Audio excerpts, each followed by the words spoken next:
اما بعد فاعوذ باللہ من الشیطان الرجیم بسم اللہ الرحمن الرحیم۔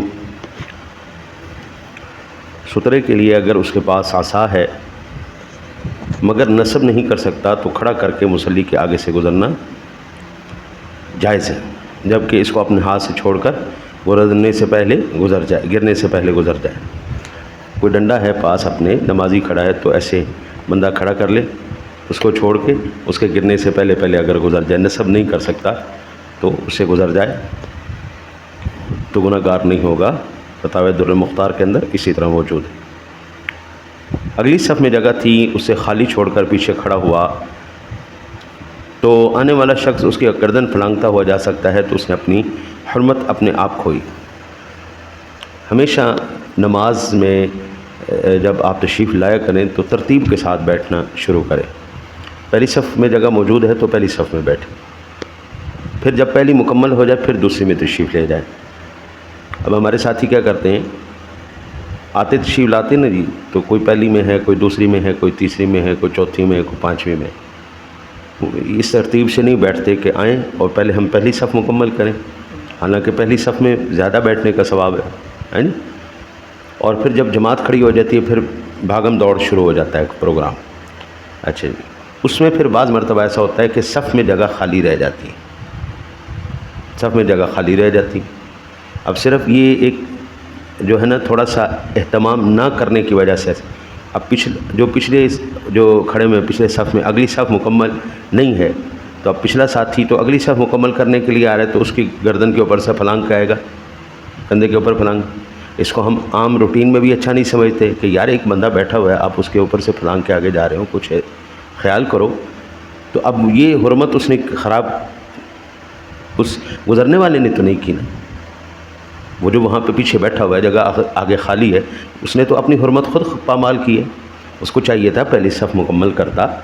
اب آپ اندازہ کریں کہ شاید میری کوئی بھی مرکزی ہماری بڑی جماعت جمعہ کا کوئی بھی ایسا یا عیدین کا یا کوئی بھی ایسا بڑا ایونٹ جہاں پہ ہم باجماعت ادا کرتے ہیں، کوئی بھی ایسا نہیں جس میں میں نے صفوں کو مکمل نہیں کروایا، اور کوشش کرتا ہوں کہ عام روٹین میں بھی صفوں کو مکمل کرواؤں، بھائی ادھر سے پوری کر لو، ادھر سے پوری کر لو، ہاں جی، نمازوں کو یہ صفوں کو پورا کیا جائے۔ تو اب اگر ان وجوہات کی بنا پر اگر کوئی عزت کھوتا ہے تو اس کا اپنا قصور ہے، اس میں کسی گزرنے والے کا قصور نہیں ہے۔ جب آنے جانے والوں کا اندیشہ نہ ہو، سامنے راستہ ہو تو سترہ قائم کرنے میں حرج بھی نہیں، پھر بھی اولا سترہ قائم کرنا۔ اگر ایسی جگہ پہ نماز پڑھ رہا ہے، دیکھیں اب یہاں پہ جو پہلی صف میں نماز پڑھ رہا ہے، آگے کس نے گزرنا ہے، کسی نے بھی سترہ رکھ لے گا تو افضل ہے، نہیں رکھے گا تو کوئی حرج والی بات نہیں۔ یہاں پر بھی میں ایک اور عرض کر دوں، اکثر ساتھی کیا کرتے ہیں، دیوار کے ساتھ آ کے سنتیں شروع کر دیں، دیوار کے ساتھ۔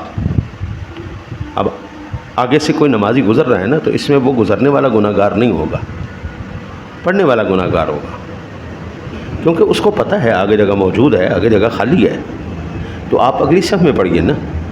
اچھا، بعض اوقات ایسا ہوتا ہے نماز میں ایک آدھا منٹ رہ جاتا ہے اور پہلی صف میں سنتیں شروع کر دیتے، اب ادھر جماعت کھڑی ہو جاتی ہیں، وہ سنتیں پڑھ رہے ہیں اور پھر اس کو چھوڑ کے جماعت کے ساتھ بھی نہیں مل رہے۔ جب جماعت ہو گئی پھر کون سی نفلی نماز ہے، کوئی نفلی نماز نہیں، پھر صرف جماعت ہے۔ اب دونوں کام غلط ہے، دیوار کے ساتھ پیچھے نماز پڑھنا کہ آگے سے کوئی گزر نہ پائے، یہ بھی غلط ہے۔ جماعت کھڑی ہونے سے ایک آدھا منٹ پہلے سنتیں یہاں پہ پہلی صف میں شروع کر لینا، یہ بھی غلط ہے۔ تو اس بات کا خیال رکھیں، آتے ساتھ ہی اللہ تعالیٰ نے شعور اور عقل عطا فرمایا ہے، اس کو استعمال فرمائیں کہ ہم ایسی جگہ پہ سنتیں ادا کریں جہاں پر دوسرے مسلمان بھائیوں کو تکلیف نہ ہو۔ پہلی صف میں جگہ اگر ہے ٹھیک ہے، لیکن اب جماعت کھڑی ہونے میں ایک منٹ باقی تو وہاں پہ سنتیں شروع کرنے کا کیا دکھ ہے، وہ صف خراب ہوگی۔ پھر وہ اٹھتے ہیں سلام پھیرنے کے بعد، جب وہ ملتے ہیں آپس میں پھر صف کے اندر جگہ خالی رہ جاتی ہے، جب جگہ خالی رہتی ہے تو پھر ملاتے بھی نہیں کہ اگر چلو کوئی آیا ہے نہیں تو ساتھ ہو کے جگہ کو پر کر دو، جگہ بھی پر نہیں ہوتی ہے جی، تو وہ ایک عجیب سا جو ہے نا جی ماحول بن جاتا ہے۔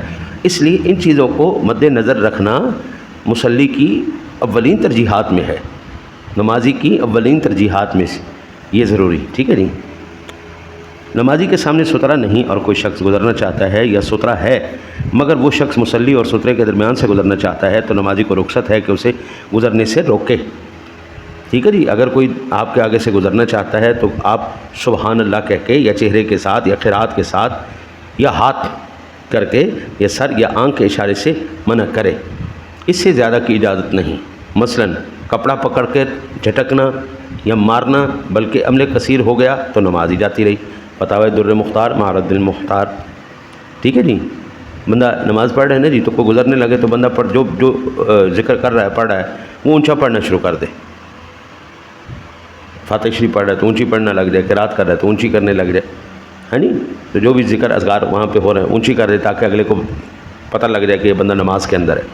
اور اگر پھر بھی وہ بندہ باز نہیں آتا تو پھر آگے سے ہاتھ کا اشارہ ایسے کر دے, آگے ہاتھ کا اشارہ کر دے. ٹھیک ہے جی.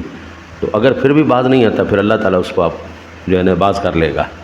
جو بندہ پھر بھی باز نہیں آتا نا جی تو رب سنا آپ پہ باز کر لے گا. تسبیح اور اشارہ دونوں کو بلا ضرورت جمع کرنا مکروہ ہے. عورت کے سامنے سے گزرے تو تصفیق سے منع کرے, یعنی داہنے ہاتھ کی انگلیاں بائیں کی پشت پر مارے. مرد کے لیے کیا ہے؟ تسبیح کرنا, سبحان اللہ, اللہ اکبر, یہ کرنا مرد کے. عورت کے لیے کیا ہے؟ عورت ایسے کریں, اس کو تصفیق کہتے ہیں, اس کو تصفیق کہتے ہیں. عورت کے لیے یہ ہے, مرد کے لیے سبحان اللہ, اللہ اکبر یہ کہنا ہے. اگر مرد تصفیق کرے عورت سبحان اللہ یا اللہ اکبر کہے تو اگرچہ ٹھیک ہے نماز فاسد تو نہیں ہوگی لیکن خلاف سنت ہوا. جو رسول اللہ صلی اللہ علیہ وسلم نے طریقہ بتایا اس کے خلاف ہو گیا. حضور نے مردوں کے لیے تسبیح کا حکم فرمایا, عورتوں کے لیے تصفیق کا حکم فرمایا. تو تسبیح کی جگہ تصفیق اور تصفیق کی جگہ تسبیح کرنا اگرچہ مفسد نماز تو نہیں ہے لیکن خلاف سنت ہے. جو حضور نے طریقہ بتایا اس کے مطابق چلنا چاہیے نا. فتاوی در مختار میں اسی طرح حرم شریف میں نماز پڑھتا ہے تو اس کے آگے طواف کرتے ہوئے لوگ گزر سکتے ہیں. رد المختار. اللہ تعالیٰ آپ سب کو اور مجھے بھی میرے تمام اہل خانہ کے ساتھ اپنے گھر کا طواف نصیب فرمائے. ہمیں بھی ان مبارک ساعتوں اور مبارک مقامات پر سانس لینے کی, نمازیں ادا کرنے کی, ایمان کی حالت میں زیارت کرنے کی ہمیں توفیق عطا فرمائے. بیت اللہ شریف کے اندر اگر کوئی آپ کے سامنے سے گزر رہا ہے اس کو منع نہیں کرے, کیونکہ وہاں پر لوگ محدود مدت کے لیے آتے ہیں. بیت اللہ شریف ہے, حرم شریف ہے, وہاں پہ ایک آدھا بندہ نہیں آتا, وہاں پہ لاکھوں کی تعداد میں, لاکھوں کی تعداد ایک سال کے اندر قریباً 25 سے 30 کروڑ لوگ عمرہ اور حج کر کے آتے ہیں. تو اب اتنی خلقت ہو, آپ کس کس کو روکیں گے اور وہ کس کس کے لیے روکے گی؟ ہر ایک کے دل کی تمنا ہے. میرے تو تمنا ہے جی میں بیت اللہ میں نماز پڑھوں, اللہ مجھے توفیق دے میں حضور کے روضے پر جا کے نماز پڑھوں. ہاں جی. تو یہ ایسے مقامات ہے جہاں پر اگر کوئی گزرتا ہے آپ کے سامنے سے تو آپ کی نماز میں فرق نہیں پڑے گا. ٹھیک ہے, نماز آپ ادا کرتے رہیں. اب یہاں پر کیا آ گئی؟ اضطراری کیفیت. اضطراری کہتے ہیں مجبوری کی کیفیت. ٹھیک ہے نہیں, نماز بھی پڑھنی ہے, طواف بھی کرنا ہے. اب اگرچہ انہوں نے سعودی حکومت نے وہ اوپر والے بنا دیے ہیں حال, ہاں جی, اس کے گرد حال بنا دیے ہیں, اور وہ پہلے تو میرے خیال 3 تھے, اب تقریباً 7 کے قریب کرنے والے ہیں. ہاں جی, پہلے 3 حال تھے, 3 کرتے تھے. وہ ہے بہت طویل, زیادہ لمبا چکر ہے. تو جو یہ ریڈی کے اوپر ہوتے ہیں, کیا کہتے ہیں, ویل چیئر کے اوپر, ہاں جی, وہ ان کے لیے تو آسانی ہوتی ہے, لیکن جو عام پیدل کرنے والا اس کے لیے نیچے پھر بھی آسانی ہوتی ہے. ایک تو چکر چھوٹا ہوتا ہے, دوسرا زیارت ہوتی رہتی ہے بیت اللہ شریف کی. البتہ مجبوری کی صورت میں انہوں نے یہ مطاف بڑا کیا ہے, منزلیں اس کی بنا دی ہیں, تو اللہ تعالیٰ ان کو بھی اجر عطا فرمائے گا جو لمبے لمبے اس کے طواف کر رہے ہیں. تو اب یہ ساری صورتحال دیکھنے کے بعد آپ کیسے کسی نمازی کو روک سکتے ہیں, کسی بندے کو روک سکتے ہیں نمازی کے آگے سے گزرنے؟ بہت زیادہ پریشانی کا سبب بن جاتا ہے. اس لیے پھر علماء نے یہ متفقہ طور پر, عرب و عجم کے علماء نے یہ فتویٰ دیا کہ اگر کوئی طواف کرنے والا نمازی کے آگے سے گزرتا ہے تو اس میں نہ نمازی گناہ گار ہوگا نہ طواف کرنے والا گناہ گار ہو. اللہ تعالیٰ کے احسان اور اس کے فضل سے آج یہاں پر ہم نے 99 یعنی 100 سے زیادہ ہم نے مفسدات نماز کا ذکر کیا، سترے کا ذکر کیا نمازی کے آگے سے۔ کل سے انشاءاللہ تعالی العزیز اللہ تعالیٰ کے فضل سے، بلکہ آج سے ہی عصر میں انشاءاللہ ہم فرائض نماز کے اگلے حصے کی طرف چلیں گے۔ جب ہمیں اس بات کا پتہ چل گیا ان امور کی وجہ سے نماز ٹوٹ جاتی ہے، اب ہم دیکھیں گے وہ امور کون سے ہیں جو نماز کے اندر ضروری ہیں۔ پہلے پتہ چل گیا شرائط کیا ہیں، پھر اس کے بعد مفسدات کا پتہ چل گیا، اب فرائض انشاءاللہ اور دیگر افعال ہم دیکھتے جائیں گے۔ الگ سے توفیق اور ہم اس سے مدد طلب کرتے ہیں، مالک اپنے حبیب کا صدقہ ہمیں اس امر خیر میں پایہ تکمیل تک پہنچنے کی توفیق عطا فرمائے۔ اللہم